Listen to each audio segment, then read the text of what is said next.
Episode 42 बकैती ना काटो। वहीं दूसरी तरफ हॉस्पिटल में वो बड़ी उम्र का आदमी मशीनों के बीच लेटी हुई इला के पास बैठा था। इला की बस सांस चल रही थी, बाकी वो मरे हुए इंसान के समान थी। उस दिन इला की कंडीशन देख के तनय को लगा इला मर गई, और तनय अदा के लिए परेशान भी था और उसकी कंडीशन भी कुछ ठीक नहीं थी, इसलिए उसने इला को ऐसे ही छोड़ दिया था। उसका ध्यान उस ओर गया ही नहीं था और चीफ ने तुरंत तनय के वहां से निकलते ही इला को वहां से निकाल लिया था। वो आदमी अपनी गंभीर आवाज में इला को देखते हुए बोला, इला, मैंने बोला था अधीप से दूर रहना। मैं उसको कॉलेज टाइम से जानता हूँ।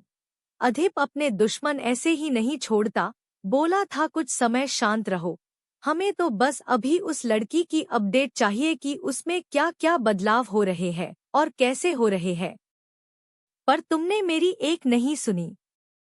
वो आदमी बोल रहा था कि चीफ पीछे से आया और बोला, क्योंकि मैं इंतजार नहीं कर सकता। उस आदमी ने पीछे पलट के देखा तो चीफ को वहां देख के हैरानी से बोला, तुम? चीफ हंस दिया और बोला, हाँ प्रोफेसर, मैं। क्यों, आपको मुझे दोबारा देख के अच्छा नहीं लगा? प्रोफेसर गुस्से में तिलमिलाए हुए बोले, तुमको देख के तो जान से मार देने का मन करता है।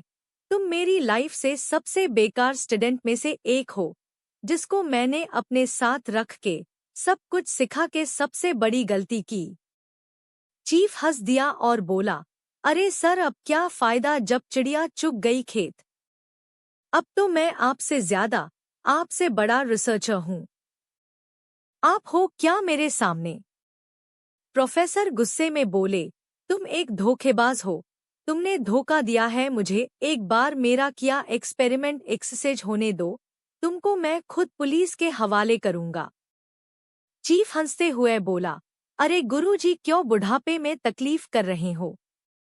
दिन करीब आ गए हैं आपके। जाओ रॉकिंग चेयर पर बैठो और न्यूज़पेपर पढ़ते पढ़ते भगवान को प्यारे हो जाओ। प्रोफेसर गुस्से में अपने दांत पीसने लगे। चीफ फिर बोला, वैसे गुरुजी, एक सीक्रेट की बात बताऊं? प्रोफेसर ने अपनी आंखें छोटी कर ली। चीफ एटीट्यूड के साथ बोला, गुरुजी, आपको लगता है उस लड़की पर एक्सपेरिमेंट आपने किया, पर नहीं। आपने बस उस पर एक एक्सपेरिमेंट किया और मैंने हजारों। वो लड़की आपकी नहीं, मेरी सब्जेक्ट है। मैंने उसको ऐसा बनाया है। प्रोफेसर की आंखें बड़ी हो गई। चीफ आगे बोला, मैंने उसको एक ऐसा वेपन बना दिया जिसको कोई बिट नहीं कर सकता। बस एक बार वो मेरे सारे टेस्ट में पास हो जाए। प्रोफेसर हैरानी से बोले, मतलब जब वो लड़की 2 साल के लिए गायब हुई थी, तुम उसे अपने साथ ले गए थे? चीफ डेविल स्माइल के साथ बोला, बूढ़े हो गए लेकिन आज भी दिमाग तेज है आपका। प्रोफेसर अंदर से डर गए। वो चीफ के इरादे अच्छे से समझ चुके थे। उन्होंने तो बस कुछ पर्सनल रीजन की वजह से अदा पर एक्सपेरिमेंट किया था। पर चीफ अपने निजी स्वार्थ के लिए उसने अदा को क्या बना दिया? नहीं, वो चीफ के मंसूबे पूरे नहीं होने दे सकते। वो अधीप को सब बता देंगे। वो अदा को कभी चीफ के हाथ नहीं लगने से सकते। एक बार अदा ठीक होकर चीफ के हाथ लगी तो चीफ तबाही मचा देगा। प्रोफेसर सोच रहे थे कि चीफ ने उनके इरादे समझते हुए अपने पॉकेट से इंजेक्शन निकाला और प्रोफेसर के हाथ में घुसा दिया। प्रोफेसर चीख पड़े। चीफ ने एक गुस्से वाली मुस्कान के साथ प्रोफेसर का गला पकड़ा और बोला, मेरे मकदस के आगे कोई नहीं आ सकता। जो केमिकल आपने बनाया, उसको अब आप खुद एक्सपीरियंस करो। मार तो देता आपको, पर शायद मुझे आगे आपकी जरूरत पड़े उस लड़की को अधीप से छीनने में। प्रोफेसर की आंखें लाल पड़ गई थी। उनके सिर में बेतहाशा दर्द हो रहा था कि चीफ ने अचानक उनका गला छोड़ दिया।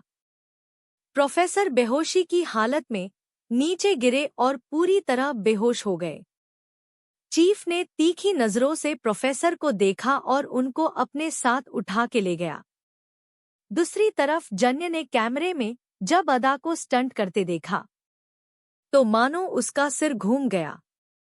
अब उसको समझ आ रहा था जब वो अदा को एक्सरसाइज सिखाता था तो बस जन्य को एक बार अदा को समझाने में दिक्कत होती थी कि ये चीज क्या है और करना कैसा है, और अदा तुरंत उस चीज को सीख जाती थी और एकदम परफेक्ट करती थी।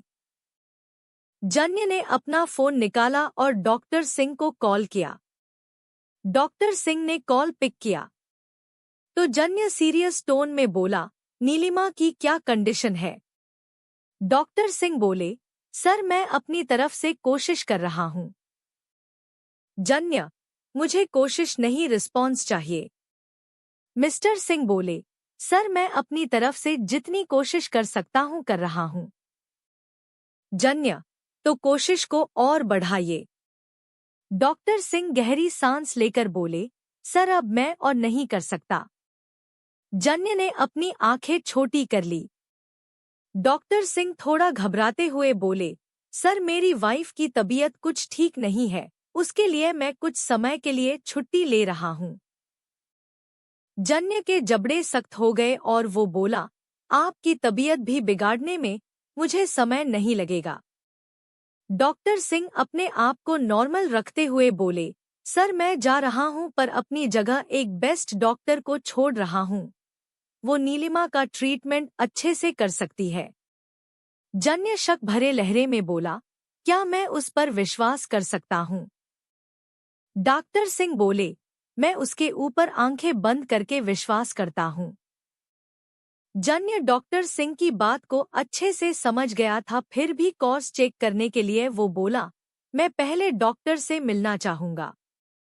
डॉक्टर सिंह बोले, ठीक है आप आ जाइए, मैं मिलवा देता हूं आपको डॉक्टर रिधिमा से। लड़की का नाम सुन के जन्य ने अपनी आईब्रो चढ़ा ली पर कुछ बोला नहीं। वहीं दूसरी तरफ अदा चेयर पर बैठी थी और उसके सिर पर कुछ तार चिपके थे। अदा समझने को कोशिश कर रही थी हो क्या रहा है। वहीं अधिप सीरियस फेस के साथ कभी अदा के पास आके उसके सिर में लगे तार एडजस्ट कर रहा था तो कभी कंप्यूटर में देख के अपनी डायरी में कुछ नोट कर रहा था। कि कंप्यूटर में देखते हुए अधिप ने वो केमिकल उठाया और उसके ऊपर जो उसने इन्फॉर्मेशन लिखी थी वो पढ़ने लगा। अधिप ने फिर कुछ सोचते हुए अपनी आंखें बंद करके अपना सिर चेयर से लगा लिया कि उसके दिमाग में कुछ आया और वो तुरंत अपनी आंखें खोल के अदा को देखने लगा। अदा किसी मासूम खरगोश के जैसे अधिप को देख रही थी, जैसे पूछना चाहती हो, ये आप मेरे साथ क्या कर रहे हो? मेरे सिर पर इतने तार क्यों लगा रखे हैं? हटाओ इन्हें, खुजली हो रही है मुझे। लेकिन अधिप के डर की वजह से वो शांत बैठी थी। अदा को अधिप का फेस देख के ही बेड के नीचे छुप जाने की इच्छा कर रही थी। अधिप अलग ही डरावना दिख रहा था। आज अधिप अपने पुराने अवतार में था, जैसा वो अदा के मिलने से पहले था, रूड, सीरियस, क्रूर, आंखों में अलग सा खालीपन, जिसके फेस पर मुस्कान बस कभी कभी तनय के बेकार जोक पर आती थी, वो भी इतनी हल्की कि कोई देख नहीं सकता था। अधिप के औरे से ही लोग डर जाते थे। वो तो अदा थी जिसके साथ अधिप फिर से जीना सीख गया था, मुस्कुराने लगा था। लेकिन कल अदा को गिरते देख अधिप दिल दिमाग हर जगह से सदमे में चला गया था। अगर अदा को हवा में अपने आप को बैलेंस करना नहीं आता तो आगे अधिप सोचने तक से डर रहा था। इसलिए अधिप ने सोच लिया था अब वो दिन रात एक कर देगा अदा को नॉर्मल करने में। हाँ, थोड़ा ज्यादा टाइम जाएगा पर होगा। अदा को ठीक होना ही पड़ेगा। वो ऐसे अदा को जिंदगी मौत के बीच झूलते नहीं छोड़ सकता। अदा का दिमाग कम है, कम क्या है ही नहीं। अदा कब क्या कर जाए कोई नहीं जानता, और जब तक वो अदा को ठीक नहीं कर लेता अपने आप से ज्यादा दूर नहीं जाने देगा। अगर कल वो अदा के पास ही खड़ा रहता तो शायद ये हादसा नहीं होता। हाँ, वो बात अलग है कि अदिप को अदा की एक और क्वालिटी के बारे में पता चला था, लेकिन फिर भी ये मौत का खेल था। अदिप अब इतना समझ चुका था, अदा को ये सब सिखाया गया है। अदा कोई स्विमर नहीं है, अदा को स्विमिंग भी सिखाई गई है। अदा पहले नॉर्मल लड़की जैसी होगी, जिसको दवाएं या कुछ और करके ये सब करने पर मजबूर किया गया होगा। बस अदिप अब ये पता करना चाहता था कि और क्या क्या है ऐसा जो अदा कर सकती है। पर अदिप जो करेगा, अदा की सेफ्टी के साथ करेगा। कुछ ही देर में जन्य हॉस्पिटल डॉक्टर रिधिमा से मिलने जा रहा था कि एक लड़की साइकिल से उसकी गाड़ी के सामने आ गई। जन्य ने जल्दी से ब्रेक लगा दी, लेकिन वो लड़की डगमगा के गिर पड़ी। जन्य जल्दी से अपनी कार से बाहर आया और उस लड़की को देखने लगा। वो लड़की अपनी कोहनी को पकड़े उठ रही थी। जन्य ने उस लड़की से कहा, मैम आप ठीक है? वो लड़की गुस्से में अपने बाल झटकते हुए जन्य की तरफ पलटी तो उस लड़की के बाल जन्य के फेस पर लगे। जन्य ने अचानक से अपनी आंखें एक सेकंड को बंद कर ली। वो लड़की गुस्से में पलट के जन्य से कुछ बोलने जा रही थी, लेकिन जन्य को देख के उसके शब्द मुंह में ही रह गए। जन्य ने अपनी आंखें खोली और उस लड़की को गुस्से में देखने लगा। जन्य को वैसे ही लड़कियां पसंद नहीं थी, ऊपर से वो लड़की रॉन्ग साइड से उसकी गाड़ी के सामने आ गई। आई तो आई, ऊपर से अपने ये बेकार से चुड़ैल की सिंकों वाली झाड़ू से उसको मार रही थी। जन्य की सारी हमदर्दी उस लड़की के बालों से मार खा के हवा में हवा हो गई और वो गुस्से में उस लड़की की साइकिल उठा के साइड फेंकते हुए बोला, इडियट। वो लड़की जो पहले जन्य को देख के बस देखती रह गई थी, उसको कुछ कुछ होता वाली फीलिंग आने लगी थी, लेकिन जन्य का रूड एटीट्यूड देख के उस लड़की की कुछ कुछ होता फीलिंग छोला भटूरा खाने चली गई और वो गुस्से में जन्य का हाथ पकड़ के रोकते हुए बोली, ओए ऊंट के साथी, माना गलती मेरी है, पर तुम अपने आप को समझते क्या हो? मेरी साइकिल तोड़ दी, पता भी है अपनी पहली सैलरी से खरीदी थी। जन्य ने पहले उस लड़की के घूर के देखा, फिर उसके हाथ को देखने लगा। जन्य का मन तो कर रहा था उस लड़की के कान के नीचे बजा दे ताकि दोबारा उस लड़की की आवाज ही ना निकले, लेकिन जन्य रोड पर तमाशा नहीं करना चाहता था। जन्य ने अपने गुस्से को कंट्रोल करके उस लड़की का हाथ अपनी बाजू से हटा के झटक दिया और अपनी गाड़ी के अंदर बैठने लगा। उस लड़की ने अपनी आंखें बड़ी कर ली। उसने उम्मीद की थी जन्य उसको साइकिल के पैसे देगा, पर जन्य तो ऐसे ही जा रहा था, वो ऐसा कैसे होते देखती। अपने पैसे तो वो जन्य से निकलवा के दम लेगी। जन्य अपनी गाड़ी का डोर बंद करता, उससे पहले उस लड़की ने जल्दी से जन्य की गाड़ी की चाबी निकाल ली। जन्य की आंखें बड़ी हो गई, उसका गुस्सा और बढ़ गया। जन्य गुस्से में गाड़ी से बाहर आया और बोला, तुम क्यों अपनी जान से जाना चाहती हो? वो लड़की एटीट्यूड से बोली, बकैती ना काटो, शांति से 5,000 निकालो, मुझे लेट हो रहा है, तुम्हारे जैसी आवारा नहीं हूं। जन्य हैरानी से उस लड़की को देखने लगा। उस लड़की की लैंग्वेज, वो कैसे बात कर रही थी उससे। जन्य गुस्से में तिलमिलिया हुआ बोला, be careful with your language. जन्य आगे बोलता, उससे पहले वो लड़की अपनी वॉच में टाइम देखते हुए बोली, ओए ऊंट के साथी, बकैती बाद में झाड़ना, जल्दी पैसे निकालो, मुझे लेट हो रहा। तुम्हारे टाइम ही कीमत होना हो, पर मेरे टाइम की बहुत कीमत है।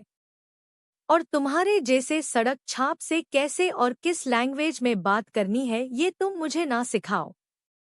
बोल के वो लड़की खुद से ही मुंह बना के बोली, जिम में 2 डोले उठा, ईएमआई की गाड़ी रोड पर नचा से मेरे ऊपर इंग्लिश की बकैती झाड़ रहा है, बड़ा आया। जन्य ने उस लड़की की बातें सुन के अपने दांत पीसते हुए फिर कुछ बोलने की कोशिश की, तुम। पर उस लड़की ने फिर जन्य की बात काट दी और बोली, पैसे दे रहे हो कि नहीं? जन्य गुस्से में तिलमिलाया हुआ बोला, बिल्कुल दूंगा और साथ में तुम्हारे कफन का भी दूंगा। बोल के जन्य अपना वॉलेट निकालने लगा कि वो लड़की मुंह टेढ़ा करके बोली, पहले जाओ ड्राइविंग लाइसेंस लेकर आओ, साथ में लड़की से बात करने की तमीज और तहजीब भी। बोल के उस लड़की ने वहां से गुजर रही ऑटो रोकी और उसमें बैठ गई। जन्य उस लड़की को देखता रह गया। ऑटो कुछ दूर गई थी कि उस लड़की ने ऑटो से बाहर अपना सिर निकाला और चिल्लाते हुए बोली, ओए ऊंट के साथी, तेरी गाड़ी की चाबी लेकर जा रही हूँ, तमीज सीख के आइयो और ले जाइयो। और हाँ, टाइम कम है वरना जो कफन तुम मुझे दे रहे थे ना, पोस्टमार्टम करके उसी कफन के नीचे तुझे लेटा देती। बड़ा आया, ईएमआई पर गाड़ी खरीद के मेरे ऊपर धोस दिखा रहा है। अपनी मेहनत की वन टाइम फुल पेमेंट से साइकिल खरीदी थी। तुम्हारी औकात है इतनी कि एक बार में कुछ खरीद सको। ईएमआई पर जीने वाले इंसान, दोबारा मेरे सामने मत पड़ना वरना जिंदगी ईएमआई में काटोगे। पता नहीं है तुम्हें मैं कौन हूँ? वो लड़की चिल्लाते हुए बोल रही थी कि ऑटो आगे बढ़ गई, इसलिए उस लड़की को जन्य दिखना बंद हो गया तो वो शांत हो गई। वहां आते जाते लोग जन्य को ही देख रहे थे। जन्य गुस्से में बाबला हुआ जा रहा था। अगर ये लड़की दोबारा गलती से भी उसके समाने आ गई तो वो उस लड़की को आधा जमीन में गाड़ देगा। जन्य ने गुस्से में गाड़ी में लात मारी और अपना फोन निकाल के दूसरी गाड़ी मांगा ली। एपिसोड 43, प्रोटेक्टिव और केयरफुल। जन्य गुस्से में हॉस्पिटल पहुंचा। जन्य को उस लड़की पर अभी तक गुस्सा था। आज से पहले जन्य की इतनी इंसल्ट किसी ने नहीं की। जन्य नीलिमा के रूम में आया तो वहां एक नर्स पहले से मौजूद थी। जन्य ने नर्स से पूछा, डॉक्टर सिंह कहाँ है? नर्स बोली, सर डॉक्टर तो चले गए, उनको जरूरी काम था, लेकिन डॉक्टर रिधिमा आ चुकी है, मैं उनको भेजती हूँ। बोल के नर्स रूम से बाहर चली गई। जन्य नीलिमा के पास आया और उसको देखने लगा। जन्य नीलिमा को देखते हुए कुछ सोच रहा था कि एक लड़की रूम में आई और बोली, hello sir, I am doctor Ridhima. जन्य ने जैसे ही उस लड़की की आवाज सुनी उसके कान खड़े हो गए। उसने पलट के देखा तो उस लड़की की भी आंखें बाहर लटक आई। ये वही लड़की थी जो थोड़ी देर पहले जन्य की इंसल्ट करके गई थी। जन्य को देखते ही रिधिमा शॉक में बोली, ओ तेरी भैंस की टांग, तुम ईएमआई यहाँ। जन्य ने गुस्से में अपनी मुट्ठी कस ली और डॉक्टर रिधिमा की तरफ बढ़ते हुए बोला, अच्छा हुआ तुम मुझे मिल गई। बोलते हुए जन्य ने रिधिमा का गला पकड़ने के लिए अपना हाथ बढ़ाया कि रिधिमा जल्दी से जन्य के हाथ के नीचे से निकली और बेड के नीचे घुस गई। जन्य ने फिर अपनी आंखें बड़ी कर ली। रिधिमा बेड के नीचे लेटी अपने नाखून चबाते हुए अपने आप से बोली, ओ भाई साहब, कहाँ टांग घुसाई मैंने अपनी? डॉक्टर सिंह ने मुझे पहले ही बोला था इस जन्य के बच्चे से दूर रहूं, और मैंने उसके कान में उंगली कर दी।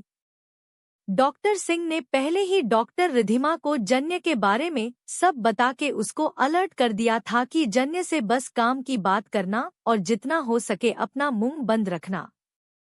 पर रिधिमा अपने नेचर से मजबूर पहले जी जन्य को छेड़ दिया था। रिधिमा बेड के नीचे छुपी लेटी सोच रही थी, जन्य नामक ईएमआई वाले प्राणी से कैसे बचे कि जन्य नीचे झुका और रिधिमा का पैर पकड़ के उसको खींचते हुए बाहर निकाल लिया। रिधिमा की आंखें बड़ी हो गई, वो चीखने लगी, लेकिन वहां उसकी चीख सुनने वाला कोई नहीं था और जन्य के पास तो वैसे ही लड़कियों के लिए दिल नहीं था, बस अदा को छोड़ के। अदा कुछ ही समय में जन्य की बच्ची बन चुकी थी। जन्य उसको अपने बच्चे जैसे प्यार करता था।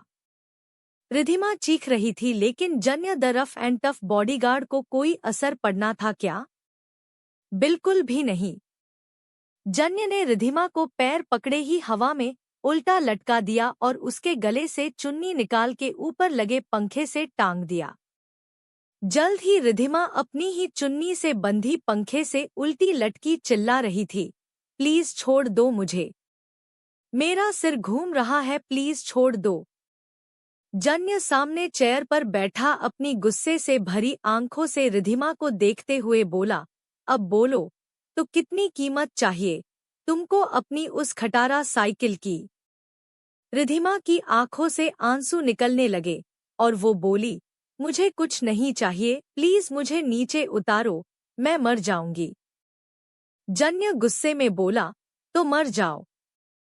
रिधिमा डीक डीक के रोने लगी और बोली, प्लीज छोड़ दो ना, तुमसे ही मिलने के लिए जल्दबाजी में रॉन्ग साइड से आ रही थी।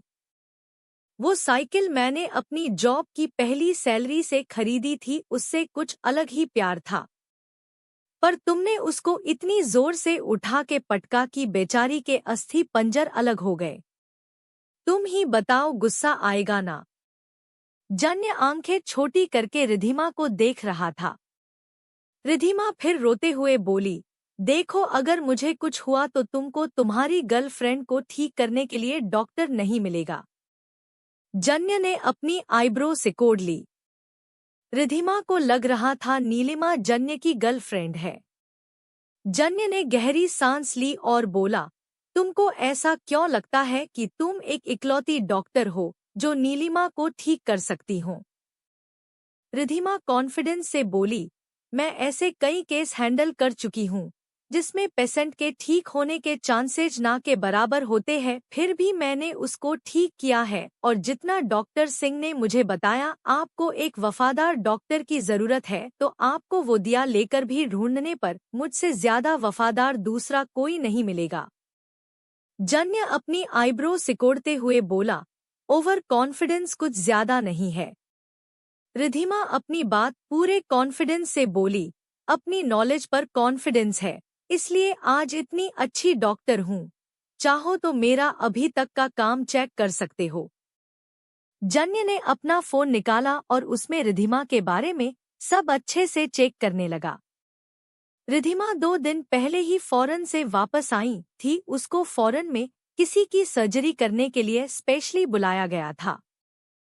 3 महीने से रिधिमा फॉरेन में थी। रिधिमा का अभी तक का अच्छा परफॉर्मेंस देख के जन्य ने उसको नीचे उतार लिया। जन्य को अभी ऐसे ही किसी डॉक्टर की जरूरत थी जो नीलिमा को ठीक कर सके, क्योंकि नीलिमा ही जन्य को चीफ तक पहुंचा सकती थी। जन्य ने रिधिमा को नीचे उतारा, वैसे ही रिधिमा जमीन पर लेट गई और अपने सिर पर हाथ रख लिया। जन्य ने रिधिमा की कंडीशन को इग्नोर किया और बोला, मुझे नीलिमा 1 महीने में ठीक चाहिए, वरना उसकी जगह तुम लेटी होगी। बोल के जन्य रिधिमा के ऊपर से निकल गया। रिधिमा आंखें फैलाए जन्य को देखती रह गई, पर उसने अपने मन में ठान लिया था वो जन्य को छोड़ेंगी नहीं। जन्य ने उसको उल्टा लटकाया, वो जन्य को सीधा लटका देगी। अब सीधा ही लटकाना पड़ेगा, उल्टा लटकाने जाएगी तो बहुत मेहनत पड़ेगी। कहीं जन्य को उल्टा लटकाने में चक्कर में उसके हाथों में फ्रैक्चर ही ना हो जाए, इसलिए वो सीधा ही लटका के अपना बदला ले लेगी। मैटर लटकाना करता है। सुबह से रात हो गई थी और अधेप अदा के साथ अपनी लैब में ही था, जिससे तनय परेशान हो गया था। तनय को इतनी देर अदा से दूर रहने की अब आदत नहीं रही थी। अदा उसकी एक अच्छी मस्ती वाली पार्टनर बन गई थी, जो उसकी हर बात सुनती थी और उसको मार खाने का भी डर नहीं रहता था। रात हो गई तो तनय जबरदस्ती ही लैब में घुस आया और अधीप से बोला, अभी मुझे गिलहरी चाहिए। अधीप उस समय अदा को कोई दवा खिला रहा था। तनय को देख के अदा की आंखों में चमक आ गई थी। बेचारी अदा भी आज बहुत परेशान हो गई थी, लेकिन अधीप के डर वजह से कुछ बोली नहीं। अधीप तनय को अपनी लाल आंखों से देखने लगा। अब ये रात भर ना सोने की वजह से था, या फिर जो उसको अदा के बारे में पता चला था उसकी टेंशन की वजह से, जो भी हो अधीप की दिक्कतें अब और बढ़ने वाली थी। लेकिन तनय ने अधीप को इग्नोर किया और अदा के पास आके उसको चेयर से उठा के खड़ा कर लिया और अधीप से बोला, आज के लिए बहुत हो गया। तू आदिमानव है पर गिलहरी बच्ची है। आज तूने उसको पूरा दिन लैब में बंद रखा। बेचारी को दोपहर में सोने भी नहीं दिया। अधिप तनय को घूर के देख रहा था, लेकिन तनय की बात भी सही थी। अदा को आराम की भी बराबर जरूरत थी, ऐसे तो अदा और कमजोर हो जाएगी। अधिप कुछ नहीं बोला तो तनय अदा को गोद में उठा के बाहर ले जाने लगा। अदा ने भी तनय के कंधे पर सिर रख लिया और बोली, थैंक यू क्यूट तनय, आपने मुझे बचा लिया। तनय मुस्कुरा दिया और बोला, क्यूट तनय अपनी क्यूट गिलहरी को कुछ नहीं होने देगा। अधिप बस तनय को देखता रह गया। अदा ने तनय को थैंक यू बोला तो अधिप को एहसास हुआ उसको अदा की फिजिकल हेल्थ का भी ध्यान रखना चाहिए। तनय अदा को लेकर बाहर आया, तब तक अदा सो गई थी। अदा के ऊपर दवा का नशा भी था और कुछ वो थक भी गई थी। तनय सीधा अदा को अपने रूम में ले गया। तनय भी अधिप से गुस्सा था। अधिप ने अदा का ध्यान जो नहीं रखा था। अब सबके दिल अदा से जुड़ चुके थे, जिससे सबको अदा की चिंता रहती थी। कुछ देर में अधिप भी अपने रूम में आया तो अदा को रूम में ना देख के उसकी आंखें छोटी हो गई। अब अधिप को रात में अदा को अपने रूम में देखने की आदत हो गई थी। अदा के बिना अधिप को वो रूम खाली खाली लग रहा था। अधिप अदा को ढूंढते हुए नीचे आया पर उसको अदा कहीं नहीं मिली। तो अधिप तनय के रूम में आया। तनय के रूम का डोर ओपन ही था। अधिप डोर के बाहर ही खड़े होके दोनों को देखने लगा। तनय बैठा हुआ बेड से टेक लिए सो रहा था और अदा उसकी गोद में सिर रख के सो रही थी। तनय का हाथ अदा के सिर पर था। शायद दवा की वजह से अदा को सिर में दर्द हो रहा होगा और तनय अदा का सिर दबा रहा होगा। अधिप ने गहरी सांस ली और धीरे से रूम में आया और अदा को उठाने लगा। अदा तो दवा के नशे में सो रही थी, लेकिन अदा के गोद से उठते ही तनय हड़बड़ा के नींद से उठ गया था और उसी हड़बड़ाहट में तनय ने अधिप का हाथ कस के पकड़ लिया था। अधिप तनय को देखने लगा तो तनय ने अधिप का हाथ छोड़ दिया और अधिप से बोला, गिलहरी को सुला के आ, मुझे कुछ बात करनी है। अधिप ने अपनी पलकें झपका दी। कुछ देर बाद हॉल में जन्य, तनय और अधिप तीनों सीरियस बैठे थे। तनय भी आज कुछ सीरियस था। तनय को अदा का वो हाथ जलना याद था, जिसकी वजह से अब वो अदा को लेकर थोड़ा प्रोटेक्टिव और केयरफुल हो गया था। तनय ने वहां की शांति को तोड़ते हुए अधिप से कहा, मुझे लगता है हमें गिलहरी को घर से बाहर निकालना चाहिए। अधिप की आईब्रो तन गई। तनय अधिप को देखते हुए आगे बोला, तुम लैब में उसको रख के सोचते हो वो जल्दी ठीक हो जाएगी। ऐसा नहीं है, जो बाहरी दुनिया असर डालती है वो तुम चार दीवारों में रह के उसको नहीं सिखा सकते।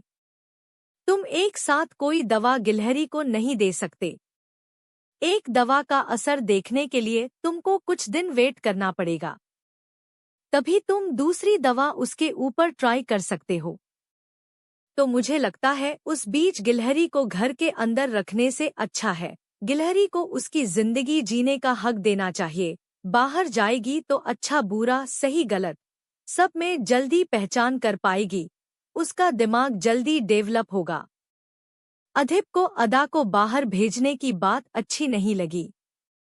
वो अपनी क्यूट अदा को इस मतलब की दुनिया में अकेला नहीं छोड़ सकता, और वो इंसान जो अदा पर नजर रखे है, अगर उसने अदा को कुछ कर दिया तो डॉट सोचते हुए अधिप अपनी रूड आवाज में बोला, नहीं अदा इस घर से बाहर कहीं नहीं जाएगी।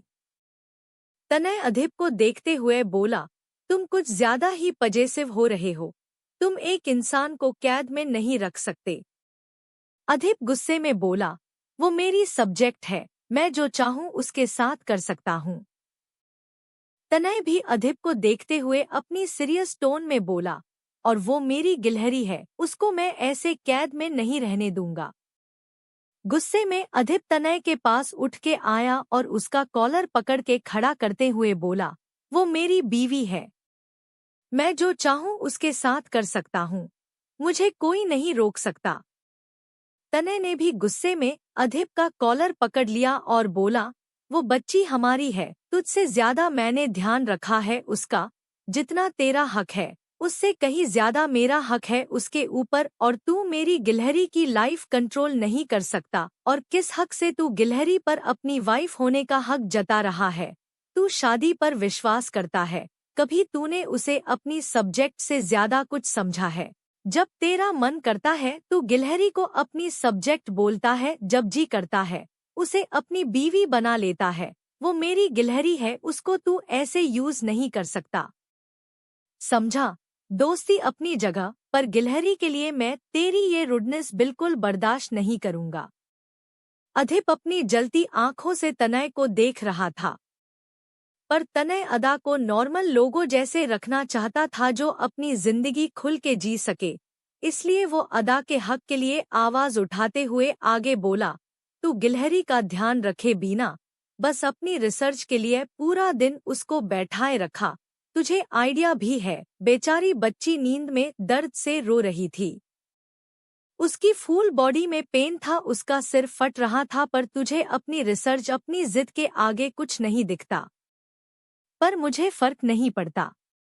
अगर बात हमारी दोस्ती पर भी आ जाए तो मेरे लिए मेरी गिलहरी जरूरी है। वो बोल नहीं सकती, अपना दर्द बयान नहीं कर सकती, इसका मतलब ये नहीं है तू उसे टॉर्चर करेगा। तुझे गिलहरी की याददाश्त से मतलब होगा, पर अगर उसकी याददाश्त वापस नहीं भी आती है और वो लाइफ टाइम भी ऐसी ही रही, तो भी मैं हमेशा उसके साथ रहूंगा और ना तुझे ना किसी और को उसको टॉर्चर करने दूंगा। अधिप गुस्से में तनय को देख रहा था कि जन्य दोनों के पास आया और दोनों को धक्का देते हुए अलग करके बोला, तुम दोनों पागल हो गए हो क्या? वो हम तीनों की बच्ची है, उसके लिए हम तीनों को मिलके उसको पहले जैसा करना होगा। अगर हम ऐसे बिहेव करेंगे तो दुश्मन को मौका मिल जाएगा बच्ची को नुकसान पहुंचाने का। जन्य की बात सुन के तनय और अधिप दोनों जन्य को देखने लगे, तो जन्य सीरियस टोन में बोला, कोई बच्ची पर नजर रखे है। कल भी एक ड्रोन चिड़िया हमारी छत के ऊपर थी और जैसे बच्ची नीचे कूदी वो चिड़िया चली गई। जो भी है बहुत स्मार्ट है, उसने मेरे सिस्टम को ब्रेक किया है। वो नीचे तक तो नहीं आ पाया, पर काफी ऊपर से वो बच्ची को देख सकता था। मैं श्योर नहीं हूँ, पर मुझे लगता है सब कुछ बच्ची के लिए हो रहा है, तो हमको थोड़ा अलर्ट रहना पड़ेगा। अधिप ये बात पहले से जानता था तो वो इतना शॉक नहीं था, लेकिन तनय शॉक में था।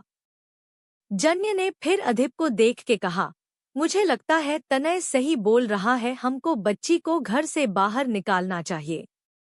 अधिप अब जन्य को गुस्से में देखने लगा। जन्य आगे बोला, एक बार ठंडे दिमाग से सोचो, मैं ये नहीं कह रहा बच्ची को हमेशा के लिए बाहर छोड़ दो, पर 1 महीने के लिए मुझे लगता है बच्ची को कॉलेज भेजना चाहिए। इससे जो भी बच्ची के पीछे है या फिर बच्ची से जो चाहता है वो हम जान सकते हैं। क्या पता हमको वो इंसान मिल जाए जिसने बच्ची को ऐसा बनाया। हमको एक चांस लेना ही होगा, ऐसे हाथ पर हाथ रख के बैठे रहने से कुछ नहीं होगा। दुश्मन हम पर वार करे उससे पहले हमें उसके लिए झाल बिछा के रखना चाहिए। अधिप ने गुस्से में जन्य और तनय दोनों को देखते हुए कहा, अदा इस घर के बाहर एक कदम नहीं रखेगी, ये फाइनल है। अगर तुमको दोनों को प्रॉब्लम है तो जा सकते हो, मैं अदा को अकेले भी ठीक कर सकता हूँ, इसको सब सिखा सकता हूँ, मुझे किसी की जरूरत नहीं है। बोल के अधिप गुस्से में अपने रूम में चला गया। अधिप को जाता देख तनय भी चिल्लाते हुए बोला, बच्ची कल से ही कॉलेज जाएगी और तू मुझे उसको घर से बाहर ले जाने से रोक नहीं सकता। अधिप ने कुछ नहीं कहा और अपने रूम में चला गया। एपिसोड 44, कॉलेज का फर्स्ट डे। अधिप गुस्से में अपने रूम में आया तो अदा को देख के उसका गुस्सा फिर हवा हो गया। अदा नींद में ही अपने पैरों में दर्द से करवट बदल रही थी। अधिप ने गहरी सांस ली और तेल लेकर अदा के पैरों के पास बैठ गया और उसका नाइट सूट का पैजामा ऊपर करके उसके पैरों में तेल लगाने लगा। अधिप को एहसास था उसने आज कुछ ज्यादा ही अदा के ऊपर लोड डाल दिया। पर वो भी क्या करता, उसको अदा के ऊपर रिसर्च करने पर कुछ और पता चला। अदा के अंदर जो अधिप को केमिकल मिला था उसकी परसेंटेज कम हो गई थी, लेकिन जो अभी अधिप को केमिकल मिला उसको रिसर्च करने के बाद अधिप अंदाजा लगा सकता था अदा के साथ क्या हुआ होगा। अधिप वो सोच के डर गया था, इसलिए वो जल्द से जल्द अदा को ठीक करना चाहता है। अगर जल्द ही अदा को एंटीडोट देकर ठीक नहीं किया गया तो अदा फिर कभी ठीक नहीं हो पाएगी और केमिकल के रिएक्शन की वजह से जो उसकी बॉडी अंदर से जल रही है वो बाहर से जल जाएगी। अदा की बॉडी केमिकल की वजह से अंदर ही अंदर उसको जला रही है, जिसकी वजह से जब अदा को जरा भी गर्म लगता है तो बॉडी तुरंत रिएक्ट करती है। अधिप अदा को जीते जी जलते नहीं देख सकता था। उसी डर में उसने आज अदा के ऊपर काफी रिसर्च की थी, क्योंकि अधिप ऐसे ही अदा को कोई दवा नहीं दे सकता है। अदा को इतनी बार केमिकल दिया गया है कि अब अदा के शरीर पर दूसरी किसी भी दवा का असर नहीं होता और उसी वजह से अदा को इतना हार्ड नशा करने के बाद भी 2 घंटे में वो पहले जैसे नॉर्मल हो गई थी। अधिप अंदाजा भी नहीं लगा सकता था अदा की बॉडी के अंदर क्या क्या हो रहा है। अगर जल्द अदा के अंदर केमिकल को खत्म नहीं किया गया तो उसकी वजह से धीरे धीरे अदा के बॉडी पार्ट खराब होने लगेंगे और उसको काट के बॉडी से हटाना पड़ेगा। ये सब जान के ही अधिप ने आज से ही अदा को ठीक करने के लिए ठान लिया था, पर अधिप अपने डर में ये भूल गया अदा अंदर से कमजोर है। और अदा की कंडीशन क्या है? अधिप तो जन्य और तनय से कुछ शेयर भी नहीं कर सकता था। दोनों ही कुछ समय में अदा से कुछ ज्यादा ही अटैच हो गए थे। अधिप अदा की कंडीशन दोनों को बता के परेशान नहीं करना चाहता था, खासकर तनय को। तनय बस दिखता बाहर से टफ था, पर तनय था बहुत ही सॉफ्ट हार्ट का बंदा। अदा को कुछ हुआ तो कहीं तनय सदमे में ना चला जाए। अधिप ने अदा के पैरों में तेल लगाया तो अदा को कुछ आराम महसूस हुआ। दिन भर चेयर पर बैठें बैठें उसके पैरों में दर्द हो गया था, लेकिन अदा के सहने की क्षमता इतनी ज्यादा थी कि उसने उफ तक नहीं की थी। अधिप तेल साइड रखा के अदा के बिल्कुल पास आके लेट गया और उसको प्यार से देखते हुए बोला, तुम अंदर से इतनी तकलीफ में हो, मैंने और तकलीफ दे दी तुमको, पर आगे से मैं ध्यान रखूंगा। बोल के अधिप ने हल्के से अदा के लिप्स पर किस किया और उसको अपनी बाहों में भर के सो गया। नेक्स्ट मॉर्निंग तनय टेंशन में अपने नाखून चबाते हुए हॉल में इधर उधर घूम रहा था। उसने सोच लिया था अगर अधिप अदा को कॉलेज भेजने के लिए नहीं माना तो आज वो अधिप को पीट देगा। अदा को स्कूल नहीं भेजा जा सकता था, इसलिए तनय उसको कॉलेज ले जाना चाहता था। कॉलेज ही एक ऐसी जगह थी जहां शिक्षा के साथ साथ भिन्न भिन्न आकृति आकार के जीवित प्राणी मिल सकते हैं।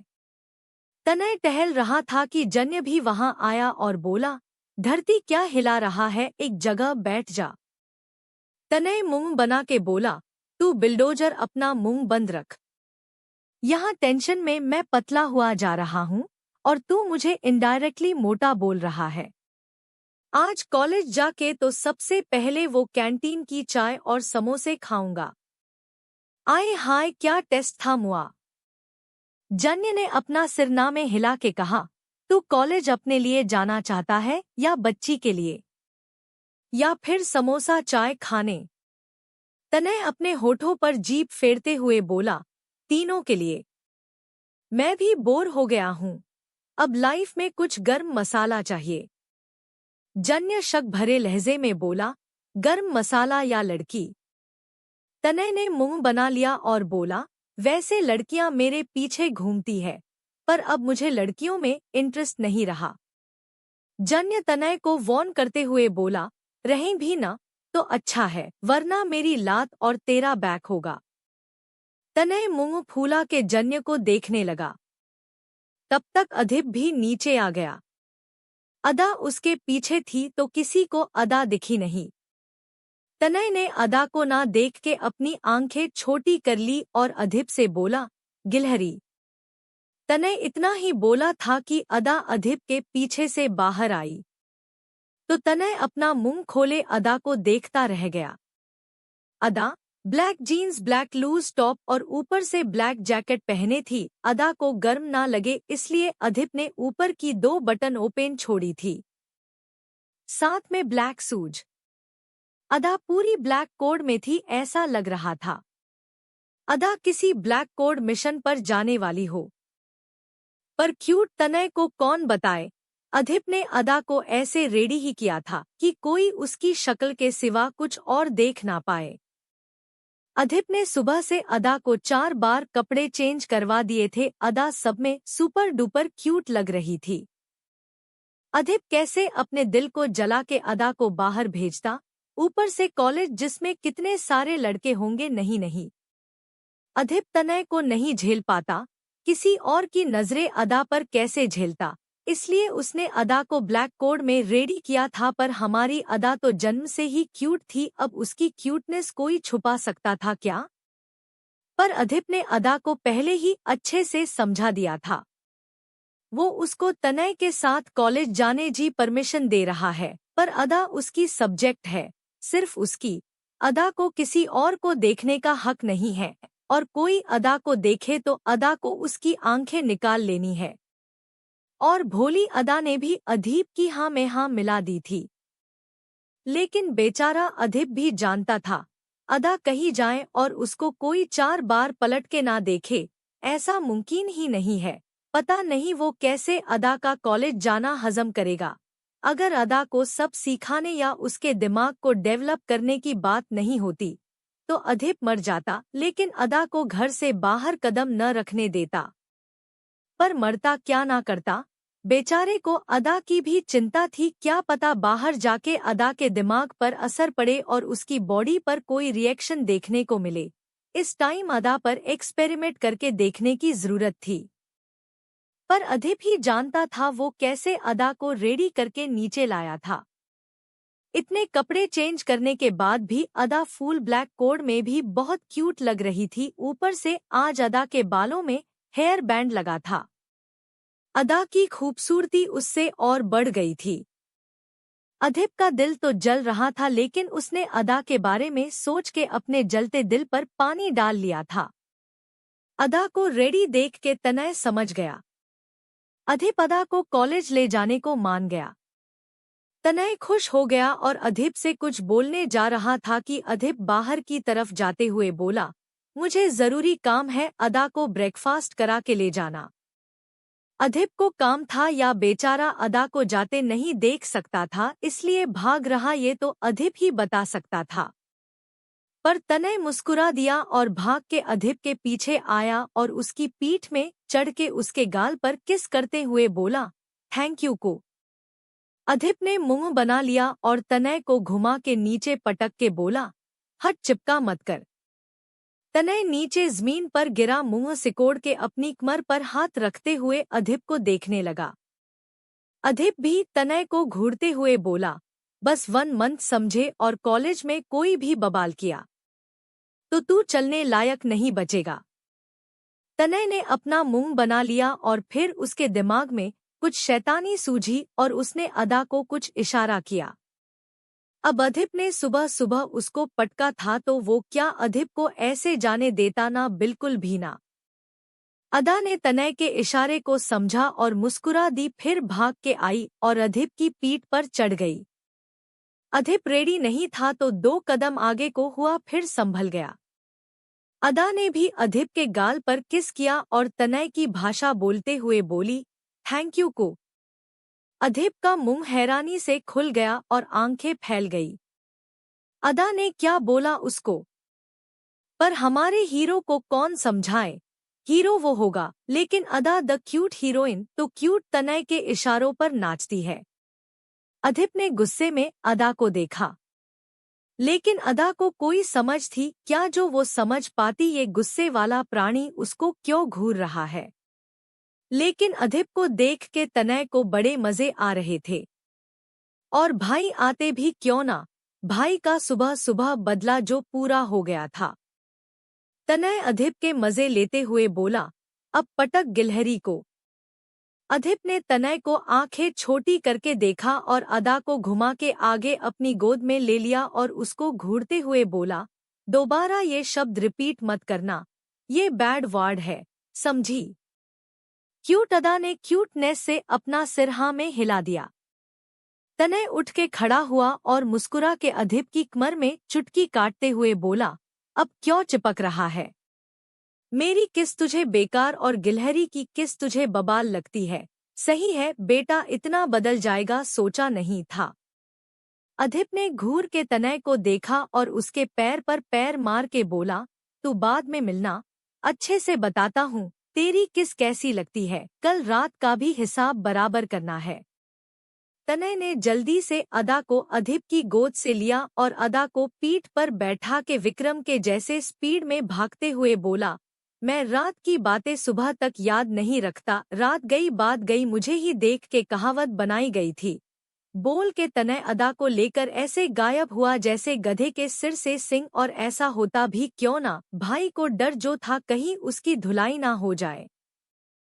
कुछ देर बाद अधिप कार में बैठा अपने लैपटॉप में कुछ कर रहा था और कार सिग्नल पर रुकी थी कि एक बाइक आई और अधिप की गाड़ी के बराबर पर रुकी और उसको हॉर्न देने लगी।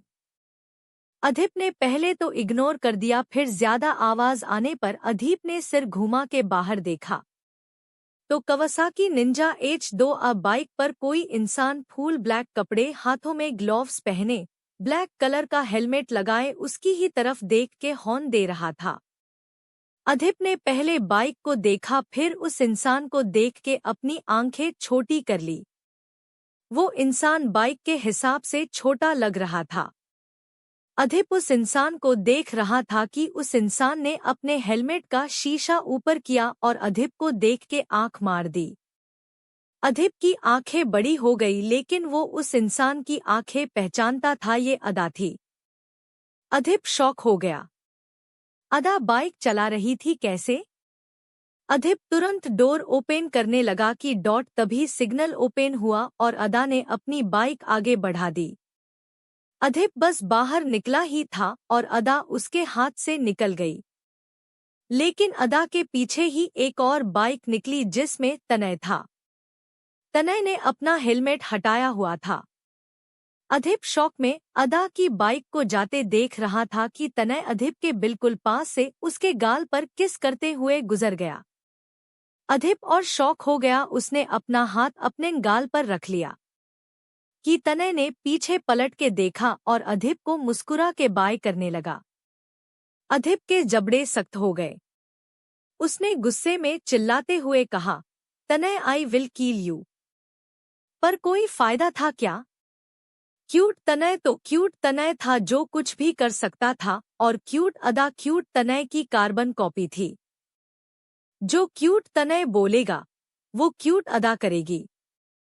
पर अधिप इस बात से शौक था कि अदा को बाइक कैसे चलानी आती है, पर हमारे हीरो अधिप द बिजीमैन को कौन समझाएं। अदा को तो तनय ने बहुत पहले ही बाइक चलानी सिखा दी थी और दोनों छुप के एक बार राइड पर भी जा चुके थे। पर इस बात से जन्य और अधिप दोनों बेखबर थे। अधिप खड़ा सोच रहा था कि पीछे गाड़ियां हॉर्न बजाने लगी तो अधिप अपने सेंस में आया और गाड़ी में बैठ गया। जल्द ही अदा और तनय दोनों ने साथ में कॉलेज के मेन डोर से एक हीरो वाली एंट्री ली। उनकी बाइक की आवाज से सभी स्टूडेंट उन दोनों को देख रहे थे। दोनों की बाइक देख के ही आधे लड़के और लड़कियों के मुंह और आंखें फट गई थी। सभी को लग रहा था ये दो कोई लड़के हैं। अदा भी उस ब्लैक शूट में समझ नहीं आ रही थी कि लड़की थी कि लड़का। दोनों ने स्टाइल से अपनी बाइक पार्किंग में लगाई, लेकिन अदा के पैर छोटे थे तो बेचारी को थोड़ी ज्यादा मेहनत करनी पड़ती थी। लेकिन फिर भी उसने तनय की सिखाई हर स्टाइल कॉपी की थी। कैसे बाइक से सिंघम जैसे उतरते हैं, कैसे स्टाइल से हेलमेट उतरना है, कैसे स्टाइल से चलना है, तनय ने सब अदा को पहले ही सिखा दिया था। आधा कॉलेज तो दोनों को देखने के लिए वहीं रुक गया था। अदा और तनय दोनों बाइक खड़ी करके स्टाइल से आगे बढ़ते हुए अपना हेलमेट निकालने लगे। सभी वहां मुंह खोले दोनों को देखने की कोशिश कर रहे थे कि दोनों आखिर है कौन। जब बाहर से देखने में इतने सोने मुंडे लग रहे हैं तो हेलमेट के अंदर तो पक्का दोनों हीरो ही होंगे। अदा और तनय दोनों ने एक साथ हेलमेट निकाल के अपने हाथ में फंसा लिया और आगे बढ़ते हुए अपने मुंह से अपने ग्लव्स निकालने लगे। भाई पूरी हीरो वाली एंट्री थी दोनों की। दोनों छोटे मियाँ बड़े मियाँ की जोड़ी लग रही थी। बस उसमें एक हीरो था एक हीरोइन। सभी देख के हैरान थे कि उसमें एक लड़की है, वो भी इतनी क्यूट लड़की। उफ। अदा को देख के तो वहां खड़े लड़कों का गला सूख गया था और तनय को देख के लड़कियों को हाय गर्मी वाली फीलिंग आ रही थी। सभी एक टक आंखें फैलाए तनय और अदा को देख रहे थे। तनय और अदा की जोड़ी एक नंबर थी, जैसे जय और वीरू। अदा को तो वहां लोगों की नजरों से कोई फर्क नहीं पड़ा, बेचारी को समझ ही नहीं थी। पर तनय के होठों पर क्यूट स्माइल दी। भाई उसकी पर्सनैलिटी से अच्छे अच्छे पानी भरने लगे। उसके फेस पर तो स्माइल आनी ही थी। और हमारी अदा रानी तो पहले ही रूप की रानी थी। लोगों का ऐसे दोनों को देख के फ्लैट होना तो बनता था। अदा और तनय कॉलेज के अंदर आए तो जन्य दोनों को डोर पर ही मिल गया। जन्य को देख के तनय ने अपनी बतीशी चमका दी। जन्य तनय को घूरते हुए बोला, ऐसे एंट्री लेने की क्या जरूरत थी। तनय स्टाइल से अपने बालों में हाथ फेरते हुए बोला, भाई आज कॉलेज का फर्स्ट डे है, हीरो वाली एंट्री तो बनती है ना बॉस। जन्य, तू क्या पहली बार कॉलेज आ रहा है? तनय मुस्कुरा के बोला, पहली बार नहीं पर इतने टाइम बाद तो आ रहा हूं ना, लोगों को पता चलना चाहिए उनका क्यूट। तनय वापस से कॉलेज में आग लगाने आ गया है। जन्य ने अपना सिर पीट लिया और बोला, तेरे हीरो वाली एंट्री के चक्कर में जिसको बच्ची को नहीं देखना था उसने भी देखा। देख पीछे सब तुम दोनों के बारे में ही बातें कर रहे हैं। तनय ने एक नजर पीछे पलट के देखा, फिर मुस्कुरा के बोला, हूं ना मैं हॉट, जहां जाता हूं गर्मी अपने आप बढ़ जाती है।